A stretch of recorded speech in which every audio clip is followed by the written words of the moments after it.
Assalamualaikum warahmatullahi wabarakatuh. My name is Hilmi Zaki. I am from class 3C.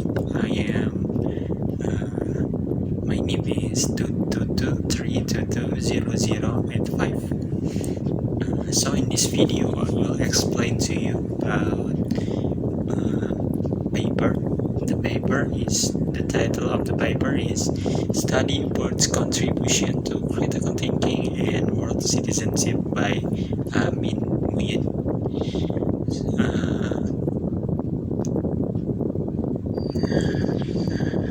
Okay, so before we talk about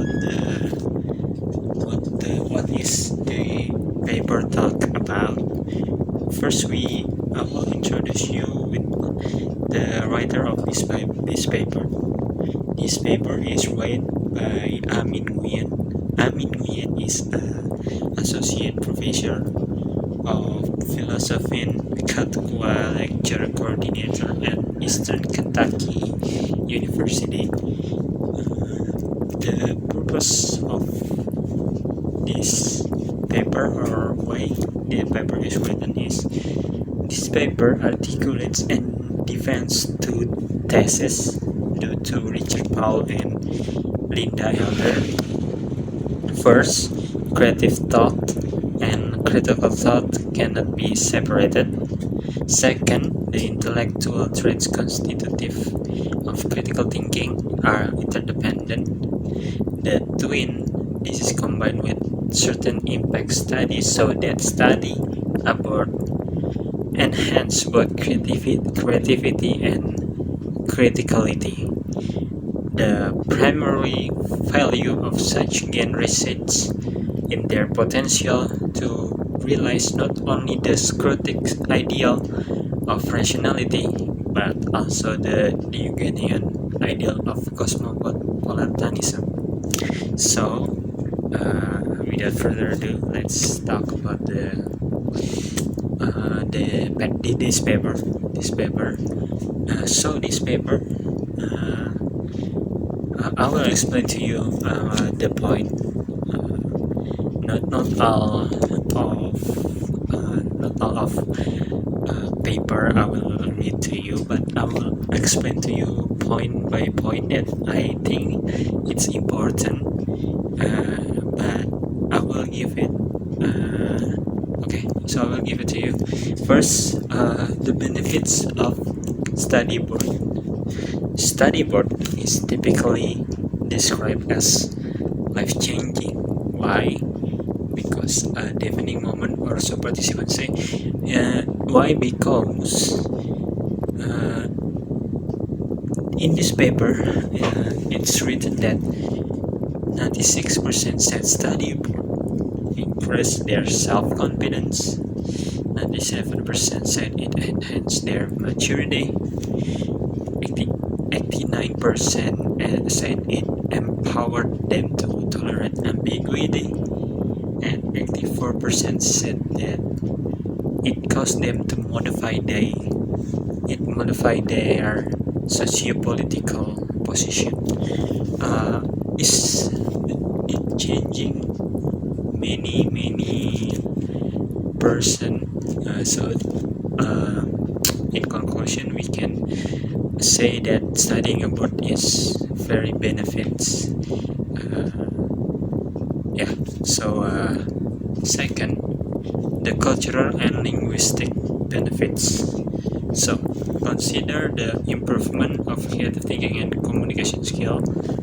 Tracy Ransome Williams shows that students who study abroad generally demonstrate a greater increase in intercultural communication skills after their time abroad than students who stay on campus.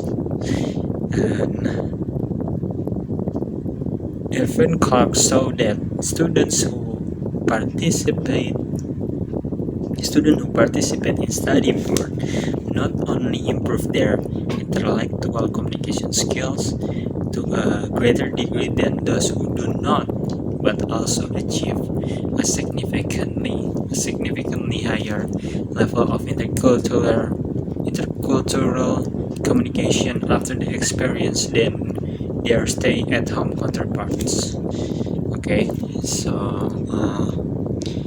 the inseparability of creativity and critically. Study abroad promotes the development of not only creative thinking but also critical thinking for two reasons. First, according to the commonly accepted model of critical thinking developed by Richard Paul and Nida Elder, creative thinking and critical thinking are so interwoven that neither can be separated from the other without an essential loss to both. Okay, so we know that creative thinking and critical thinking cannot be separated, and this paper also said that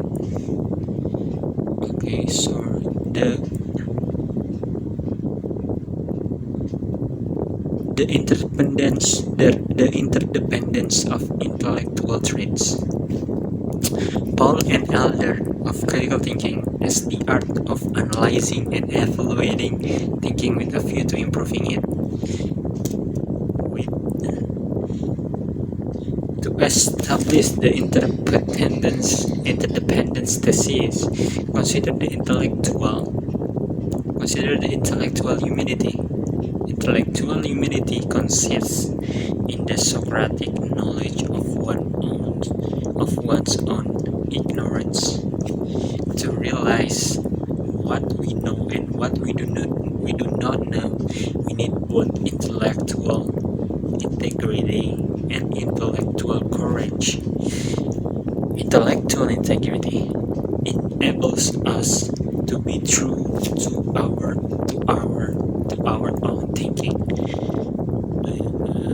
to recognize the limits of our knowledge as well as the limitation of our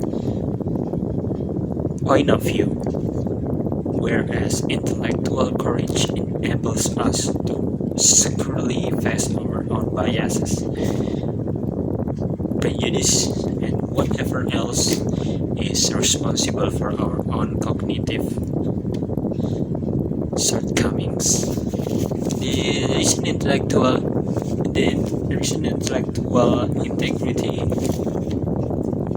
requires intellectual autonomy is this. Intellectual integrity consists in being true to one's own thinking and address ideas toward which one has strong negative emotion and to which one has yet to give a serious hearing. Intellectual autonomy and thus intellectual integrity require intellectual courage.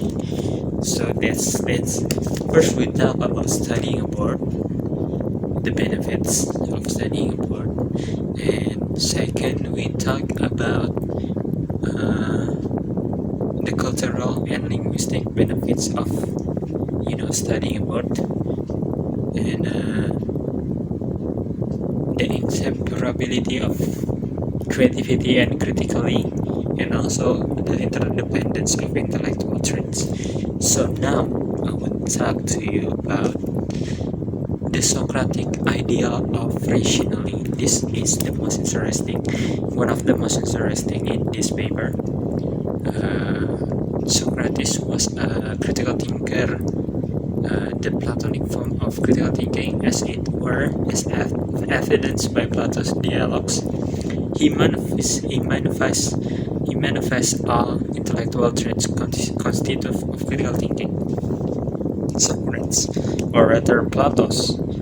Socrates demonstrates intellectual humility by professing ignorance of the truth of the matter under discussion, whether it be pity, justice, friendship, or knowledge. He demonstrates intellectual courage by challenging the prevailing ideas and practice of his day, whether they be about temperance, love, beauty, or courage. He demonstrates intellectual empathy by accurately stating, developing, and refining the position with which he disagreed, all the while making respectful reference to other cultures such as Egypt and Persia. He demonstrates intellectual perseverance by struggling with substantive and difficult issues, such as the above, and adhering to rational principles despite irrational resistance from others. Okay, and the last I want to explain is the Diogonian ideal of cosmopolitanism. In addition to critical individuals and society, study abroad helps cultivate citizens of the world and the single community to which they belong.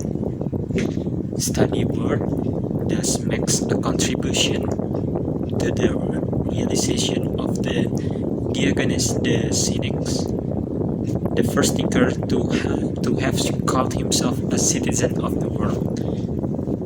Just as certain traits and habits characterize the critical way of life, so certain virtues and commitments exemplify the cosmopolitan mode of being. Just as study abroad develops the critical traits and habits, so it fosters the cosmopolitan virtues and commitments. In cosmopolitanism, Kwame Anthony Appiah defines what he calls partial or rooted cosmopolitanism. Partial cosmopolitanism takes sides neither with the nationalists who abandon all foreigners nor with the hardcore cosmopolitan who regards her friends and fellow citizens with easy impartiality, while rooted cosmopolitans affirm that loyalties and local allegiance determine who we are, and that agree that dissidents relatively often default in community. So that's all about the body. So we can learn much about study abroad. Is so much benefits from study abroad. Is the contribution of study abroad in critical thinking and world citizenship. And for the last, I think I have plans to study abroad, but as we know, the costs are very expensive for study abroad. But I have a plan. To study abroad. I want to go to the Australia or England, because I want to feel the culture there, the way people think there. I think is different. It's a different, and I want to learn more about how they think, how they talk, how they think, how they like how they culture made them, I want to explore more, and that's why I have a plan to study abroad. But to study abroad I have to get a scholarship, and it's kinda impossible to me, because I'm not a smart person. I'm not people who smart and who have critical thinking so or brilliant people. I don't I'm not a person like that. But I want to learn. I want to study. I want to learn because I want to study board. And if it doesn't work out, if study board, if I can't study board, well, I will still improve my critical thinking, my critical thought, my creative thinking skill. I will improve them. I will be a person that have a critical thinking, that have a creative thinking. And this paper helped me a lot. This paper helped me to open my mind about critical thinking, about the importance of study board. And I think in the future, my future action, I will and I hope if I can study abroad, I hope I will get many lessons that written in this paper. So that's all for me. That's thank you very much for listening. Goodbye everyone, and assalamualaikum warahmatullahi wabarakatuh.